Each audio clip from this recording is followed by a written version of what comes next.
l'invité de Matin Première, c'est Raoul Edebo, le président du PTB. Oui, charismatique et populaire, Raoul Edebo incarne le PTB. Pourtant, il n'en est le président que depuis 2021. Ce sera donc son premier scrutin à ce titre. Omniprésent sur le terrain, sur les réseaux, il a redonné des couleurs au parti qui affiche dans les sondages des scores encore jamais vus à Bruxelles et en Wallonie, et même en Flandre où il a passé 2/3 de son temps pendant la campagne. À coup de slogan, l'extrême gauche donne un tempo, impose des thématiques comme la taxe des millionnaires, mais va-t-elle vraiment s'imposer? Rebaptiser le parti des couillons par les socialistes, va-t-il monter dans un gouvernement? En a-t-il vraiment envie? Et est-ce qu'on a vraiment envie de lui? Bref, quelles sont ses ambitions? Bonjour Raoul Edebo. Bonjour. Dernière ligne droite donc avant ces élections du 9 juin ce dimanche, et on commence avec la même question que l'on pose à tous nos invités cette semaine. En quelques mots, pourquoi faudrait-il voter pour le PTB plutôt que pour un autre parti? Parce que le PTB est le parti qui est aux côtés des gens et qui impose des thèmes de gauche dans la campagne, qui veut aller chercher l'argent c'est super riche avec une taxe des millionnaires, qui veut permettre au salaire des travailleurs d'à nouveau augmenter. C'est vraiment des sujets essentiels dans le combat aujourd'hui, qui veut une fiscalité aujourd'hui qui soit juste. Et donc ces thèmes-là, qui a pu les imposer à partir de l'opposition? C'est le PTB, et peut-être qu'il pourra même l'imposer aussi dans les gouvernements à venir. Donc je pense que là, il y a vraiment un vote utile. Vous plaidez pour la rupture, pour un vrai débat stratégique à gauche, mais est-ce que la gauche a vraiment envie de vous parler, à vous, l'extrême gauche? D'une part, le PTB n'est pas d'extrême gauche, pas de ma faute si tous les partis ont été vers le centre. Je dirais, il reste nous à gauche, quoi. Mais la question stratégique qui est posée... Vous n'êtes pas d'extrême gauche, vous êtes de quoi alors? Non, comment vous vous positionnez sur l'échiquier? De gauche.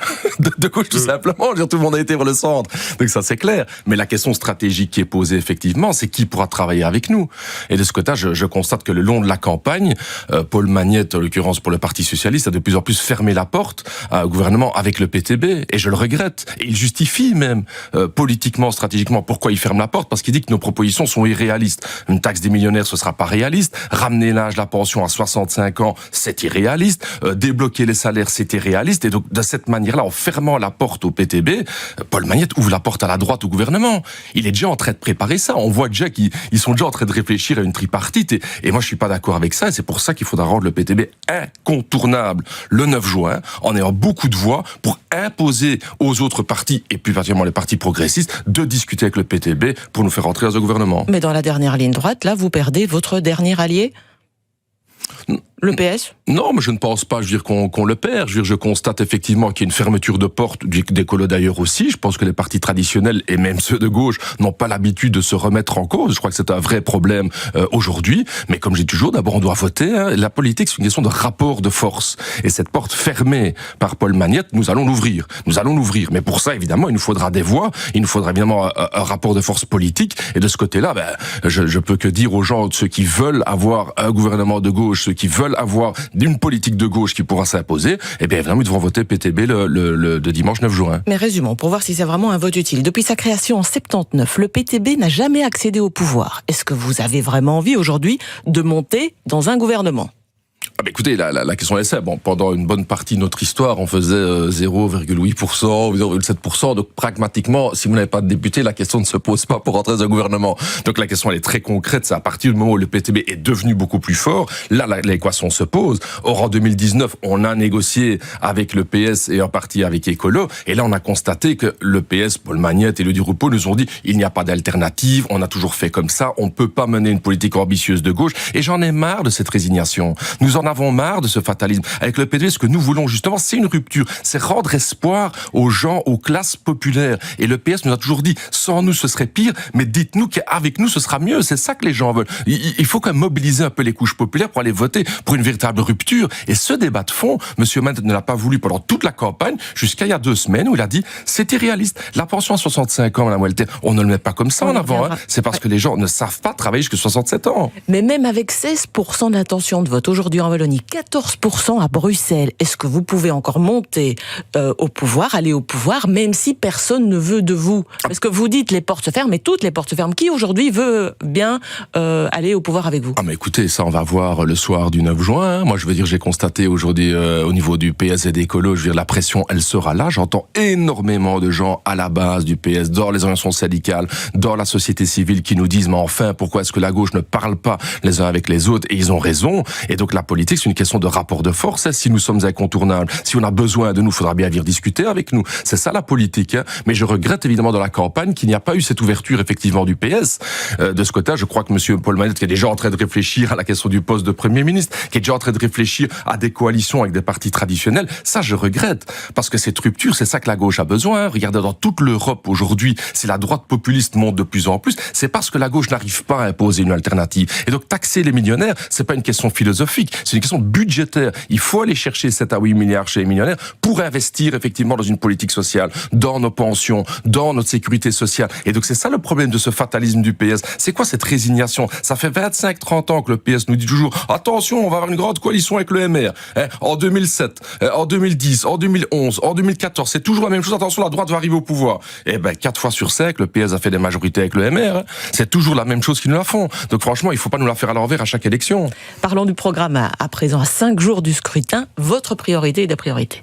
Je pense que là, de ce côté-là, il faut une taxe des millionnaires. De ce côté-là, elle doit pouvoir rapporter 7 à 8 milliards. Mais est-ce que c'est pas devenu un slogan? Parce qu'au début, c'était 1 million, et puis 5 millions, et puis on ne sait plus pourquoi vous avez changé d'avis. Non, mais nous, les riches deviennent de plus en plus riches. Donc on a adapté notre mot d'ordre. Oui, mais on n'est pas riche à 1 million, on est riche seulement à 5 millions. On est super riche à 5 millions, on est riche à 1 million. Nous, on a focalisé au niveau des super riches. Mais moi, j'ai aucun problème à discuter avec le PS et Écolo sur mettre de l'eau dans notre vin et adapter notre taxe des millionnaires pour arriver à quelque chose, tant qu'on arrive à une taxe des millionnaires. Parce que le problème aujourd'hui, c'est que les partis de gauche ont eu depuis 20 ans une taxe sur les fortunes dans leur programme, et depuis 20 ans, elle n'est jamais appliquée. Vous savez, la seule taxe des millionnaires qui rapporte quelque chose, c'est une taxe des millionnaires qui est appliquée. Donc discutons ensemble pour en faire un point de rupture. Et donc les 7 à 8 milliards d'euros, on en a besoin pour investir. Donc ce côté-là, moi j'en ai un peu marre des symboliques. La Vivaldi, le gouvernement de Vivaldi, eux, ils ont augmenté les axes, ça on a pu payer, il n'y a pas de problème. Mais pour les gens, là, les super riches, là, on les exonère, etc., de ce type de fiscalité-là. Je ne suis pas d'accord. Autre point dans votre programme, réduire le salaire des politiques. Pour vous, un politique ne mérite pas de gagner ce qu'il gagne.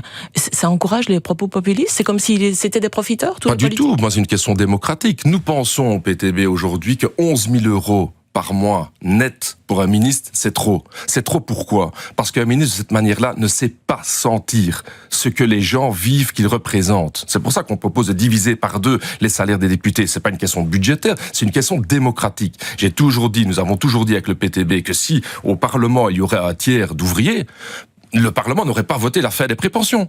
Parce que nous aurions eu des députés qui auraient eu mal au dos, qui auraient eu mal aux os, qui auraient mal... Nous envoyons, nous, des députés ouvriers dans les parlements. C'est une fierté comme PTB, parce que nous trouvons que les couches populaires doivent être elles-mêmes représentées. Une Nadia Moscoufo qui défend, comme ancienne caissière du Aldi, l'ensemble, la classe des travailleurs. Un Nabil Boukidi qui défend l'ensemble des travailleurs. C'est ça notre fierté que nous mettons en avant. Et aujourd'hui, vous pourriez déjà renoncer à la moitié de votre salaire, en fait, et tous vos députés aussi. De toute façon, c'est ce que je fais. Moi, je vis avec 2300 euros par mois, donc parce que c'est un... Mais le reste, pas au parti. Oui, bien sûr. Donc, de ce côté-là, nous proposons de diminuer pour tout le monde un facteur 2. Donc, c'est une proposition de loi qu'on a introduite. On voit que l'ensemble des partis, qu'ils soient de gauche ou de droite d'ailleurs, ils sont tous d'accord là-dessus. Georges-Louis Boucher, avec son 18 000 euros brut par mois, c'est pas un problème, évidemment, pour demander de bloquer les salaires des travailleurs. Et ça, c'est facile pour le mouvement des riches. Oui, mais ici, ça revient dans le pot du parti, de votre parti, et puis ça va sur les réseaux sociaux, par exemple, là où vous mettez beaucoup d'argent. Et surtout, on est un parti qui dépense beaucoup en personnel. Donc, c'est effectivement, on ouvre des antennes à Verviers, on ouvre des antennes, je veux dire, à Tournai, à Turnhout, etc. Donc on ouvre de plus en plus de gens demandent où est le PTB, on construit le PTB,